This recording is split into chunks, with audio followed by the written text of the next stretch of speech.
This is a story of my literacy acquisition, and this is me, Danielle Trimble. College is a place many consider that you go to receive that further education, to obtain that degree, in hopes of getting that well-paying, interesting job that we all want. And as I certainly find this to be a valid reason to go to college, I also have to point out the personal growth one can make during this time. You see, I see college as a time to go find yourself, a place where you can go and choose the individual that you want to be. Now, I say this because if you're anything like me, I found it hard to find my identity while growing up. For me, growing up in a small town against a family with conservative views, I subconsciously adopted these views without even realizing. I conformed to my family and my small town's values without even second guessing my own beliefs. Growing up, I can remember there was talk of how marriage should be between a man and a woman, and anything otherwise was not to be tolerated. Or how my grandmother and my mother would tell me that I was to be a cook, clean, and provide a warm house for my future family, while the men's position was to be the strong, dominant figures in the household. This was the environment I grew up in. So, as you can imagine, I found it hard to find my own voice. This is where my sponsors came into play. In 2013, at Ohio University, I enrolled in a Women's and Gender Studies course. I was unsure of what the class would entail, but I soon learned that this class would have a huge impact on my literacy and my identity as a whole. My sponsors were Ohio University for being such an open-minded place for individuals to come and express themselves. Women's and Gender Studies class, because this was a class that taught of oppression that is still felt by so many people today. And Lana, my professor, Lana taught of women's suffrage, struggles facing the LGBT community, and many other scenarios of oppression. As you can imagine, this class was hard for me at first. It was a challenge because it challenged everything I had been taught up until this point by my family. Lana encouraged her students to think outside the box, to start thinking of the greater good of society. My biggest takeaway from this class was the fact that these issues of oppression weren't even being talked about. So it felt almost like it was becoming a norm. So this concept alone changed my identity at my core.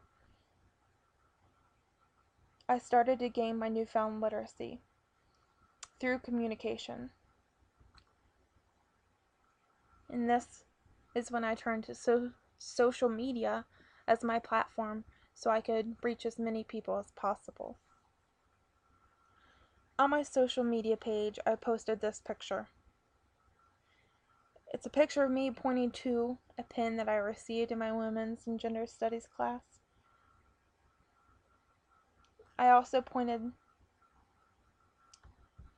to this post as it read, "I will admit that I once did not support the LGBT community due to my upbringing and the beliefs of my family and religion. But as I've gotten older and formed my own thoughts and opinions, I am now a supporter and have been for quite some time. And it wasn't until yesterday I started to think, even though I am a supporter, I am doing it silently. So what good is that doing? I now vow to wear a pin and speak up when I see and hear discrimination against this community. Yes, it is a small step, but maybe if we all can do a little, it can make a big difference.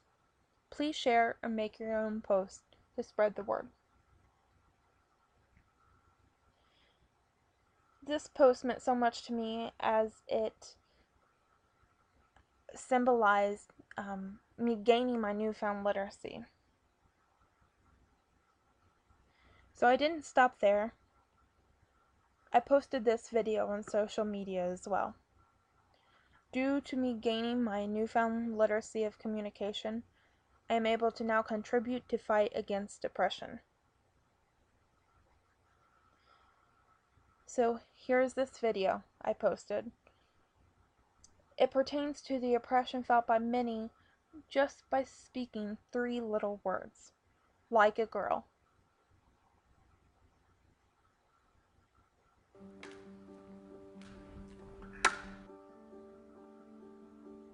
Hi, Erin.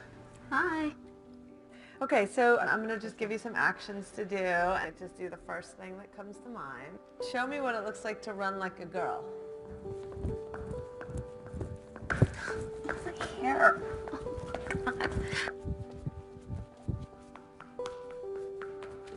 Show me what it looks like to fight like a girl. Now throw like a girl. Aw. My name is Dakota, and I'm 10 years old. Show me what it looks like to run like a girl. Throw like a girl. Fight like a girl.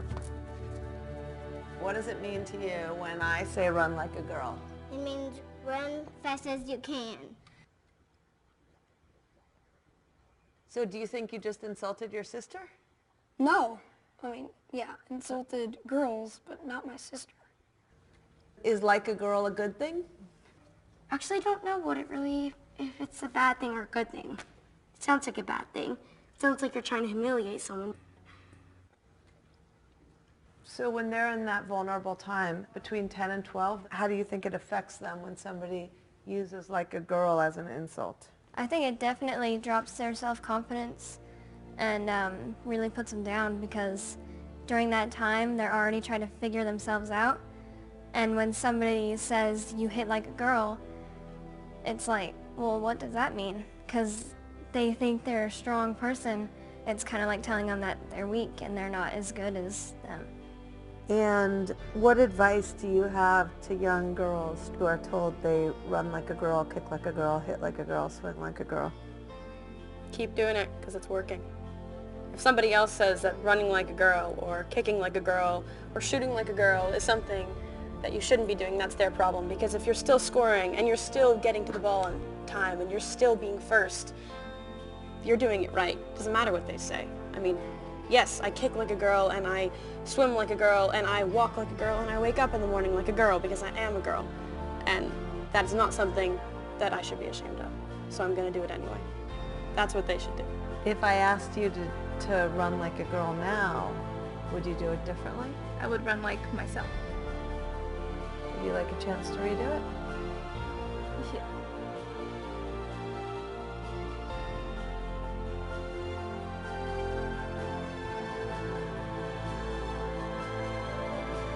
Why can't run like a girl also mean win the race?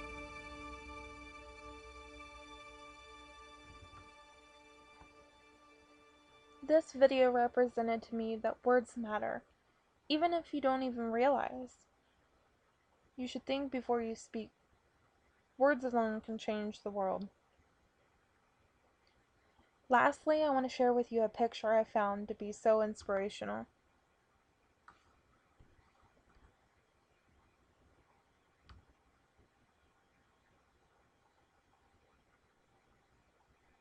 Along with this picture, I posted this text on my social media page.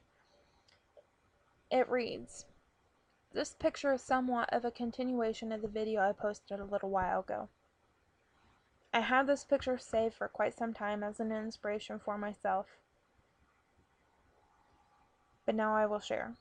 I'm not even sure where I found it, but instantly it meant so much. Our society tells our young daughters, nieces, cousins, etc., that they are to be pretty princesses, and so on. But this picture conveys the ability to have many different facets, not only those that fit the norm.